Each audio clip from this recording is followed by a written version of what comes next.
what are some tips? Give us 4 or 5 tips if you 4 have or that 5 many. tips. Gosh,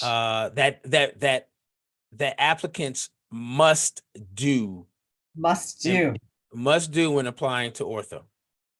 Have the right mentors. And when I say the right mentors, it doesn't even necessarily have to be like, oh, this is the published mentor who's in like the New English Journal of Medicine. This has to be the mentor who will write you the strongest letter, who will give you the highest recommendation, and who will support you, not diminish you and make you not believe in yourself. This will be the one who will be pushing you to believe in yourself, to be the best version of yourself, and to present you so well that the other side wants to meet you.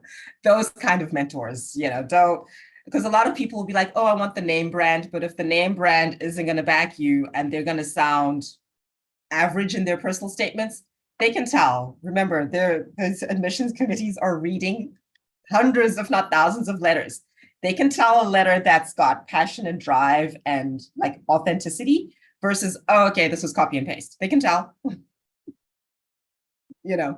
And then the other thing I'd say is submit your stuff early, especially if you're concerned that you might be an average or a non-traditional applicant. It's better to be early so that they are looking at your application early, fresh. It's early in the game. They're not so worn down by all the other amazing applicants. Now, when you say early, people may not fully understand what early means. So when you say early, what do you mean by early? The first 4 weeks. So I think they open like May 15th, May 23rd or something. Yeah, the DFS application opens up at that time, and that's when you can start to input. Yep. And make sure everything's ready to go, right? Copy and paste, download. Make sure you have all like your what do they ask for? The records, the official transcripts, all of that has to be ready, which pretty much means January, February. Ooh, like, okay, did y'all hear that? Did y'all hear that? January, February, start getting the documents that you need to submit and upload into DFS, which doesn't open up until May, but still having it ready so that when it's opened up, it's already been submitted. Takes time. Yeah, it takes time because you have to reach out. And also depends how many programs you're applying to. But each program might have like their own criteria that they want, and you have to do that. Then you have to pay money. So I say do it early, that first 4 weeks, because after that 4-week window, they're getting flooded. And then you're just going to be another number and it's going to get tight. Yeah. And when you say they're getting flooded, you're talking more about the schools and those individuals. Everybody's not submitting. Yeah. Everyone, all the potential letters of recommendations that are coming from recommenders. They're getting solicited from other candidates to do the same thing. So that's early is good. So that's 2 tips. Anything else? Oh gosh. What else should candidates? Did I talk about the personal statement? I think I touched on it a little bit, but only because before I applied this time, I used to help other students with their personal statements. And one thing I found was people would follow like a template, which is fine, but make the body you. Like, be your authentic self. Sometimes people feel pressure to maybe embellish on things that they're not even really interested in just to tick a box. I'm like, no, but it's not you. Be you and present it as the best version of yourself, so just be authentic. Of course, get it proofread, make sure it sounds like you, like the best version of you, and then put it out there. You want to match in a program that wants you. You don't want to match in a program and then be miserable because they're expecting you, like I was saying earlier, to be XYZ and you're presenting as CDE. Yeah, that's key. And that's some things that we teach in our training with regards to a personal statement, making sure that you're telling a story, you're sharing some unique characteristics that are only unique to you. Because why? Because the programs have to get to know you as a person, or you have to have some content in there so that they want to know more, which means invite you to an interview. Right? Who is this person? I want to learn more about it. And you're right. You're spot on by being authentic. Very, very important.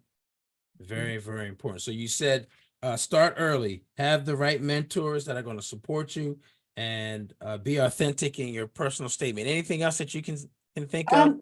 Support system. For me, it was my family. Obviously, they're going through this with me. You know, they saw me practicing for interviews. I had a cohort of 5 girlfriends. I managed to find like 20 questions from the web and just like researching questions. What questions could they ask? And then I like was trying to guess, okay, which faculty from the ortho department might they pick? And this, I labeled them. I'm like, okay, you pretend to be Dr. Marshall. She's into advocacy, so only ask me advocacy questions. So each friend had a set of questions and they had a personality. And I've sent them a bio from the HU website, bios of each of the potential faculty that might interview me. And I was like, just pretend to be them and ask me these 5 questions that they might ask me. Yeah. And so I role played with my friends. Of course, the internet was amazing when I role played with my cohort of 5. So I was like, yeah, I'm ready.